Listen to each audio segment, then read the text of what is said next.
Starts right now. He died in the line of duty helping in the withdrawal from Afghanistan. Now this South Texas native has returned home. The ceremony to honor Marine Lance Corporal David Lee Espinoza. Tomorrow will mark 20 years since the 9/11 attacks, many in San Antonio marking the moment in history while honoring the lives lost. A look at those ceremonies here at home and across the nation coming up. Whatever can get the people to get the vaccine is all that matters. Giveaways meant to get more people vaccinated, but how many people are actually participating? From free entertainment to putting money in the hands of the vaccinated, the night team's John Paul Barajas gives us a look at the numbers to see how much incentives have helped Bexar County. My heart hopes that the people who have chosen not to be vaccinated have a real reason for not choosing it. Some are vaccinated for medical reasons, others don't believe in them, and some might just be on the fence. To help that, there's been an outpouring of incentives to encourage more people to get vaccinated, from free tickets to entertainment to gift cards for groceries. Now with the incentive, I feel more safe knowing that more people have the vaccination, and I feel comfortable going back out again. Fiesta Texas has given out over 19,000 day passes and plans to continue until they hit 20,000. 288 people participated in Spurs giveaways. The city hopes to entice 10,000 people with $100 gift cards. And at Our Lady of the Lake San Antonio campus, 88% of their over 1,500 students are fully vaccinated. The school rewarding them with $100 Amazon gift cards. But I got mine back in April, so I was like, okay, I'm not going to get anything. I just wanted to get vaccinated to be safe. We were very thankful and very excited. I've been using it to decorate my dorm. So my dorm is sponsored by Olu and Amazon. All of it adding to San Antonio's vaccination rate that's now at 70% fully vaccinated for those 12 and older. For the entire population, including children who aren't eligible to get vaccinated, we're at 58%, but that number is expected to grow. And while for the already vaccinated, incentives are encouraging, some still hope they aren't forgotten. I think there should be a credit. I think people that have gotten vaccinated should be able to partake in those. Maybe even get a little bit extra since they did not need incentives.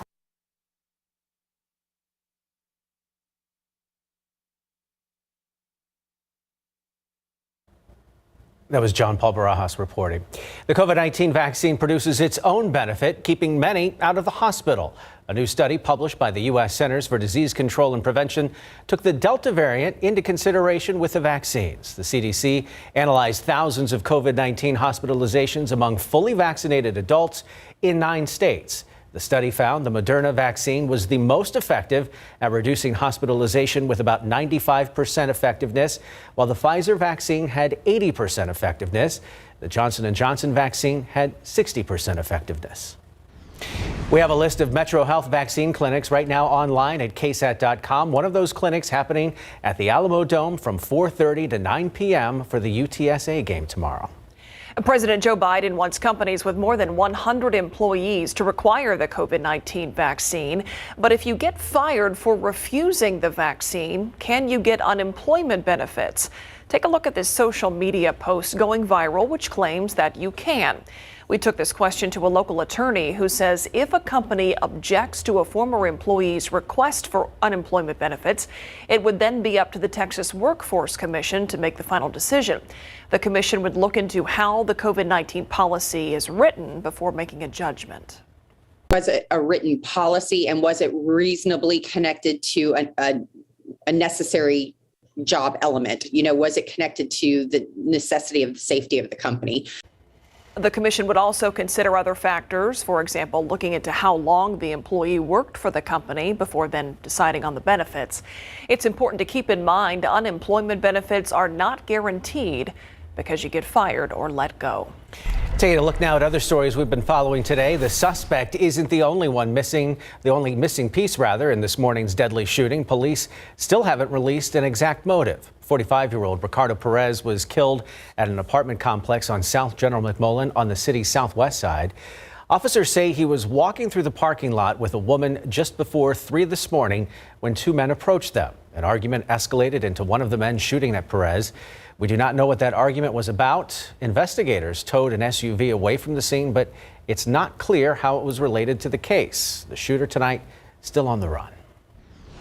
A former San Antonio boxer sentenced to 15 years in prison for the sexual assault of 2 minors. We are following that story right now online. You can read all about 31-year-old James Cantu and the plea deal he took in that case. Just log on to KSAT.com and click on this story. Moments of remembrance in San Antonio tonight. Metropolitan Methodist Hospital shining 2 beams of light behind their buildings, commemorating the Twin Towers that fell in New York City 20 years ago on September 11, 2001. Many here at home also taking a moment to honor the lives lost that day.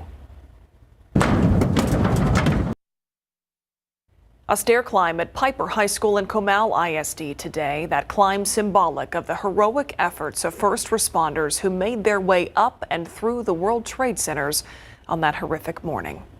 It's really important that we keep this alive, that we remember what happened on that day, to bring it to these young kids, these high school students, and even my firefighters were probably very young, or if alive when the event happened.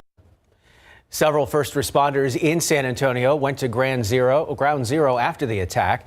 Some as part of the Texas A&M Task Force 1. From September 19th to the 27th, the task force members helped to clear rubble, doing what they could to bring closure to so many grieving families. And as soon as we crested that bridge, you saw a bunch of lights and a ton of smoke, and it just got dead silent on that bus. Commemorations are already underway across the country to honor those we lost. People have begun gathering at the 9/11 Memorial in Lower Manhattan. And today, former White House Chief of Staff Andy Card reflecting on the day that he broke the news to President George W. Bush as he was reading to elementary school students. Leaned down and I whispered into his right ear, "A second plane hit the second tower. America is under attack." From there, America would never be the same. Today, jets flew over Joint Base Andrews in Maryland to honor the fallen. Tomorrow, the names of those lost will be read aloud by family members. President Joe Biden will also be there to pay his respects. Just before the 20-year war in Afghanistan came to an end, 13 U.S. service members were killed in a blast during the withdrawal. One of those service members is from Laredo. The remains of Marine Lance Corporal David Lee Espinosa arriving today in Laredo. An American flag draped over his casket and was met by loved ones on the tarmac. Espinosa, just 20 years old when he died. A procession guided Espinosa to the Joe Jackson Funeral Home. Funeral services for Espinosa will take place in Laredo this weekend. A public viewing will be held at the Joe Jackson North Funeral Home from 8 a.m. to midnight on Saturday. A funeral mass will then take place the next day on September 13th. Still ahead on the Nightbeat, it is a Friday filled with high school football. We have all your big game coverage, a special road trip involving a crosstown rivalry, and of course your fan cam. It's all coming up in sports. And Wells Fargo back in the spotlight, this time for the way it handled a settlement over a recent scandal of fake accounts, the restrictions the company now faces. Plus, one of the girls convicted in that Slenderman stabbing is set to go free on Monday. There are conditions that come with that release. The new developments next on the Nightbeat. New developments tonight in the Slenderman case. 7 years after that attack, one of the girls, now women, is set to go free with conditions. Anissa Weir was 12 years old when she and her friend lured a classmate into the woods in Wisconsin before that attack. Weir cheered as her friend Morgan Geyser stabbed the classmate who managed to survive. Both girls told police they committed the stabbing to please a fictional character called Slenderman. A judge says that Weir will now be released on Monday from a mental health institute with GPS monitoring. The 19-year-old will have to live with her father and receive psychiatric treatment. Her online activity will also be monitored by the State Department of Corrections. A judge ruled that she no longer poses a threat, ending her 25-year sentence early. Geyser was sentenced to 40 years in a mental health facility in 2018. More big trouble for a big bank. Federal regulators hit Wells Fargo with another fine. The financial institution must pay $250 million after investigators said victims in recent scandals were not compensated fast enough. The bank admitted to widespread customer abuse, which included forcing customers to pay unnecessary fees and opening millions of fake accounts. The bank agreed to pay restitution to customers as part of a $1 billion settlement, but the Office of the Comptroller of the Currency isn't happy with the pace of those payouts. Wells Fargo mortgage business is also under restrictions for the time being. Tomorrow on the Nightbeat, our coverage of the 20th anniversary of 9/11 continues. 2 decades after that dark day, we talked to a retired U.S. Army Special Forces veteran who was among the first on the ground in Afghanistan. He was also one of the last Americans to leave Bagram Air Base as the last of U.S. forces left that country. He tells his story tomorrow on the Nightbeat. Take a live look outside with live cam, giving us another look of those spotlights shining up into the sky tonight downtown next to Metropolitan Hospital. I came in after going home this evening as we were coming in and saw those spotlights and was like, that has to be a 9/11 memorial, and it just looks beautiful out there tonight. Yeah, I bet we'll see a lot of those throughout the weekend. As for the weekend, we're kind of splitting things in terms of the weather in 2 different days. We got 2 different themes here. Yeah, you're going to notice some changes, especially as we roll into Sunday. Tomorrow's going to be more of the same, but by Sunday you'll notice the changes, and we can even have some showers moving back into the picture. Today we topped out at 95 degrees after a low of 67. That's right, 67 this morning. Other high temperatures were mostly well into the 90s. And it does look like temperatures will drop off just a little bit in the days ahead. Let's talk about temperatures. One more refreshing morning before the humidity's back and everything changes. So now it's comfortable, mostly 70s to near 80. Port SA at 85, that's an exception. Hello to 75. Bulverde 77, Comfort 71 in Bernie right now at 68 degrees. You go farther to the west as usual, a little bit warmer, Del Rio 89 and Kennedy though at 80. So let's fast forward to tomorrow morning at sunrise when we hit our lowest temperature of the day. It's going to be refreshing again. If you liked the past couple of mornings, you will like tomorrow morning. Clear sky, not as much haze out there either, and temperatures in the 60s for most of us. Stone Oak 68, New Braunfels 66. Von Army, 68 degrees, and Bernie could be as low as 61. But notice how these temperatures rise up then. The morning low temperatures climb again. By Sunday, back in the 70s, and we'll be there all the way through next week. That's because of a return of the humidity. Let's talk about our weather pattern. Important in a couple of ways. First of all, upper level high, Big Blue H, the upper level ridge there, that high, is centered right over New Mexico. Always have a clockwise circulation around high pressure systems here in the northern hemisphere. And what's important about this is it's taking the wind from the Pacific Northwest, wrapping it down around the plains and here into Texas. And that's actually been pushing the smoke from western wildfires overhead the past couple of days. And that's why we've had the extra haze. But tomorrow into Sunday, that haze disperses. Nothing to worry about.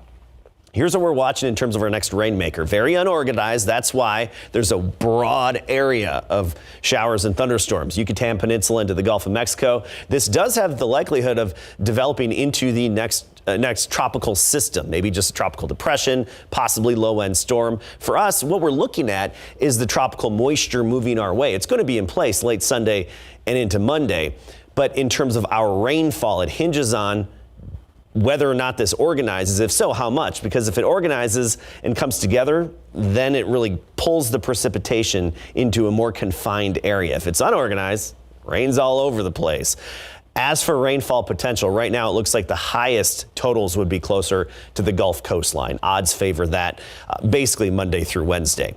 Tomorrow, sunny, 96. Sunday will be in the lower 90s, humidity, slight chance of a few afternoon showers, and then we'll give it a 40% chance as we go into Monday with a high near 90. Thank you, Adam. Lots of games on the big game coverage board tonight, including a big one in Somerset. Yeah, Bulldog Nation. Who stays undefeated early in the season? Is it McCullum or Somerset? When we come back, we've got those highlights and that final score for you. Plus, in our big game coverage road trip, the worst bowl is included. Coming up.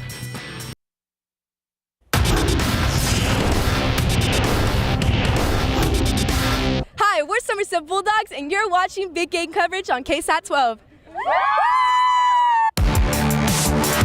Here we go. The big game and our big game coverage features two of the surprise unbeaten teams early in the season. The McCullum Cowboys, the Somerset Bulldogs have both started off 2-0. An early battle of the unbeatens tonight in Bulldog Nation. Bulldogs making noise early on the Cowboys' 12-yard line. Cole Detmer throwing a nice ball to the sideline in the end zone for Jackson Gutierrez for a 7-0 lead. It's now 7-3 in the second when the Bulldogs bite again. Detmer rolling out. He finds Gutierrez again. This time a sliding catch in front of the end zone for the score. 14-3. Somerset at the half. Cowboys start to fight back. Sean Tejada throwing a perfect ball right on target to Ruben Pacheco for the 14-yard touchdown. It's an 11-point game, but Somerset keeps fighting. Stephen Menchaca from the goal line pushes his way in for the score. Somerset remaining undefeated. The final from Bulldog Nation, 28-17 Somerset. It was good. Like I said, it gets us up to speed. It gets us up to that level. It's good. And, you know, I guess it was game of the week or something. So that's it's always good to get a win on game of the week. So. There you go. A wild scene at Lennox Stadium. Hawaiian Knight is number 2 and undefeated Steel taking on Colleen Ellison. Second half, Knights trailing 7-0. Not for long. Quarterback Connor Vincent dials up the deep ball. Connects with Edmarin Contreras for the 62-yard touchdown. It ties it at 7-all and has gone final now. Steel gets a win 21-7. A&M Consolidated decided to meet the Judson Rockets a little over halfway at Texas State's Bobcat Stadium in San Marcos tonight after the Rockets lost to Lake Travis last week. Quarterback Michael Burrows continues to amaze. He's able to score from 4 yards out. The final from San Marcos tonight, Judson Falls 28-14. The Johnson Jaguars have opened their season undefeated, ranked 5th in 12's top 12. Tonight, opening district play against Lee. First quarter, Jaguars on the prowl. Cruz Kerwin dumping it off to Ben McCreary over the middle. Looks like the linebacker will bring him down, but McCreary is quick, breaks free and makes his way 27 yards to the touchdown. 7-0 lead. The final from Comalander Stadium. Let's see if that has gone final just yet. We'll get that for you here in just a moment. Back to the big game coverage scoreboard right now. That's where you'll find it. 59-7, Johnson over Lee. It was Somerset over McCullum, 28-17. Elsewhere, Steel over Colleen Ellison, 21-7. And A&M Consolidated beats Judson tonight. Brandeis cheerleaders had plenty to celebrate at the start of their district game against the MacArthur Brahmas. The Brahmas try and bulldoze the Broncos, but there's a fumble on the handoff. Preston Clark scoops it up, takes it the other way, 15 yards to the MacArthur 46-yard line. Later in the drive, J.C. Evans is going to keep it on the option, weaves his way to the end zone for the 12-yard score, 7-0 Brandeis, and they get the big win 62-6. Madison cheerleaders cheering on the push-ups for points tonight in their district opener against Roosevelt Rough Riders. Here's why. The Mavs are already up, leading 14-0, and adding to that with the run, Keyshawn Rogers takes a hand up, burst up the middle. Watch this. Stiff arms the defensive back to the ground on his way for the 31-yard touchdown. Bush Madison out in front 21-0, and it's 42-13 Madison. The Holmes Huskies, one of the early surprise unbeaten teams to start this season after going 1-8 last year, facing off against Taft, also undefeated and leading by touchdown when we arrive. But the Huskies bite. Christopher Medellez rolls out to find Steven Argueros in the flat, and look at him take on the defenders, fighting his way down to the 26-yard line at Taft. A little later, the Huskies stay on the ground. Christopher Maxey going right up the middle, powers his way in for the score, ties the game at 7 at halftime. The final from Gus. Let's see if Taft is able to come back. Oh, look at that. A 2-point conversion failed at the end of the game for Holmes, and Taft gets a win 14-13. Another battle, the early unbeatens, taking place at Alamo Heights tonight. Central Catholic Buttons are challenging the Mules after knocking off 6A Southwest in their season opener. Mules get off to a fast start. James Sobey, play action pass, waits for Rhett Anderson to get open, and then he fires it downfield for the 46-yard gain. Later in the same drive from Buttons' 3-yard line, Sobey keeps it on the option read, pushes his way in for the score, 7-0 Mules. And the final for Orland, let's see if that has gone. We'll go back to the big game coverage scoreboard to find out for you. Alamo Heights now, it is a final, 35-20. Taft with a narrow victory over Holmes after that 2-point conversion failed. Brandeis over MacArthur, 62-6. And Madison over Roosevelt, 42-13. Great to see the Southwest fans in the stands at Dragon Stadium tonight as a host of the South San Bobcats. They have something to cheer about. Already up 19-6 in the third. The Dragons are breathing fire. Nathan Gomez drops back to pass and fires it over the middle to Hippolito Salazar on the 39-yard touchdown to extend the Dragons lead to 20. Final from Dragon Den, 53-6 Southwest. The Lanier Vokes, one of the early undefeated tonight, hosting Sam Houston SAISD Complex. They are up 29-14 in the third. Xavier Tejas finds Jonah Apreciado on the swing pass. He finds his sideline, has gone 54 yards, but Lanier up by 22 points. But the Hurricanes are trying to keep it close. Dante Brooks keeping it on the rollout, forces his way in from 12 yards out. Could the Hurricanes come back to complete the comeback? Let's check that final.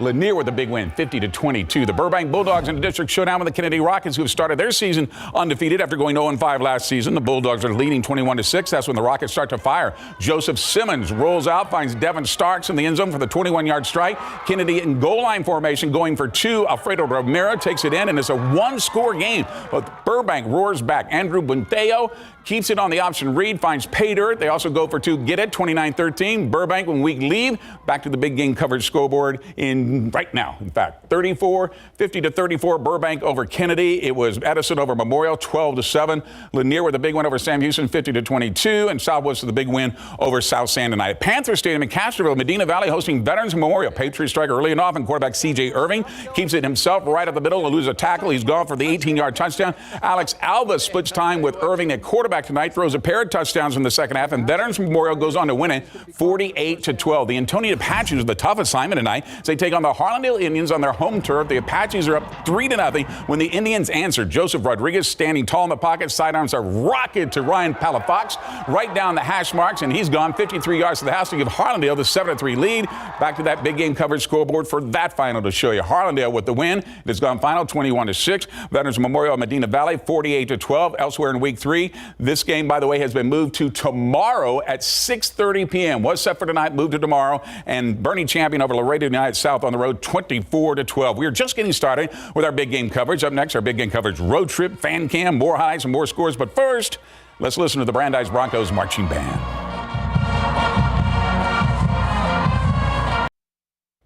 Our big game coverage road trip includes a crosstown rivalry that also goes by the name of the Worst Bowl for Larry and our photographer Eddie Latigo with the best coverage. Let's take it live to San Marcos. That's where we find our Larry Ramirez. You get that? Worst Bowl, best coverage. Sorry.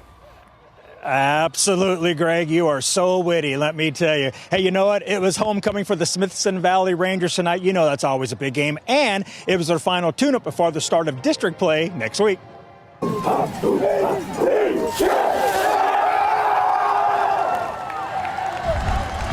The Rangers hosting the El Paso Eastwood Troopers. Talk about a long drive. First quarter, no score. Rangers at the Troopers 23. Quarterback Chase Sinalik throws and he gets picked off by the Troopers' Christian Munoz. Drive over, but Eastwood would turn it over on downs. No harm done. Rangers ball again. 2nd and 4 at the 10. Sinalik goes to handoff. No, he doesn't. Keeps himself for a 10-yard touchdown on what looked to be a broken play. Rangers led 7-0 with 3:26 left in the first quarter. To the Worst Bowl now. It's back after getting canceled last season. I'm talking New Braunfels hosting New Braunfels Canyon. Packed house tonight. Third quarter, Unicorns up 7 when QB Aiden Bauman throws it right at us to Lance Begley in the corner. 11-yard touchdown. He dropped a dime, folks, and the Unicorns go on top 28-14. Last stop right here, East Central at San Marcos. Always a rowdy student section here. Third quarter, Rattlers ball. Handoff goes to Jaden Brown. He lowers his head, breaks tackles, bounces off of guys. Pang, boom, bam. He's a human pinball. Awesome 30-yard touchdown run. It's 21-16 San Marcos. Best run nominee right there, Cash V. Let's go to the scoreboard, folks. Smithson Valley goes on to win tonight 42-14 to stay undefeated. New Braunfels Canyon wins, wins the Worst Bowl 35-21. And right here, San Marcos knocks off East Central 28-16 to hand the Hornets their first loss of the season. And East Central will open up district play next week at Steele. Greg, back to you. All right. Thanks a lot, Larry. Time now for Fan Cam, where you, our fans, help us cover one of the big games in our big game coverage tonight. Here's our Andrew Seeley. TMI fans doing push-ups after every score as usual tonight. Panthers hosting Lake Country Christian High School. Let's show you how they got on the board. Second quarter, no score. Quarterback Alex Bellucci uncorks a deep ball for Jalen Gardner, who hauls it in. Great pitch and catch for 27 yards into Eagles territory. And a little later, Captain Lance Call caps the drive with this 1-yard touchdown run on 4th and 1. Flex to him, young man. It's 7-0 TMI. Our offense strikes again after an Eagles turnover. Bellucci to Gardner again, this time for the 15-yard touchdown, and it's 14-0 Panthers. And as Fan Cam departs, TMI leads 14-0 midway through the second quarter. From Howell Field, Andrew Seeley, KSAT 12 Sports. All right, thanks a lot. Let's take a look at that final. There it is, 17-7 TMI with a big win over Lake Country Christian. And Bernie falls on the road, I should say at home, to Midland Christian, 47-22. If you missed anything, I don't know how you did, but if you did, go to biggamecoverage.com tonight. Great job, Greg. Thanks. We'll be right back. Thank you so much for watching. That does it for the Night Beat. Don't forget, Good Morning San Antonio starts tomorrow at 6. Have a great weekend.